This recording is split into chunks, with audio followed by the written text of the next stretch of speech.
After I became Muslim, my wife of 14 years divorced me, so I ended up losing my wife. I lost my children because the court gave her the children because I was Muslim. The process was clearly slanted against me because, for example, when what is now my ex-wife, when she went to the court to file for divorce, the judge filed the divorce initiation proceedings, but she also placed an injunction upon me, saying that I was not allowed to go within 100 feet of the home, 100 feet of my home, 100 feet of my wife, 100 feet of my children, and so on. Before doing that, she asked my wife, she said, "Do you feel threatened by this man?" And she said, "No." And she said, "Has he ever hit you?" And she said, "No." And she said, "Does he abuse you verbally?" And she said, "No." The judge asked her, "Well, then why do you want a divorce?" And she just said, I just want out. We're going in different directions. He's become Muslim, I'm Christian, and so on. The judge just placed this injunction upon me because I was Muslim. And so, as a result, I went through a period of time when I could not even see my children.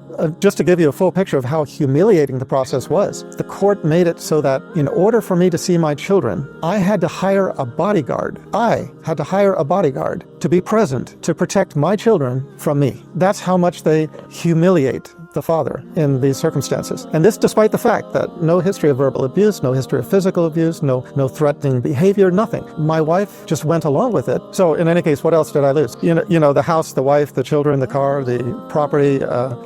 In the house alone, I had $250,000 in artwork, just in artwork alone on the walls. I lost all of that. I walked away from the divorce with my SUV and $5,000, and that was it. In addition, I lost a lot of my friends. My mother and my father disowned me. They sent me a letter saying, don't visit, don't call, don't write. We don't want any contact with you.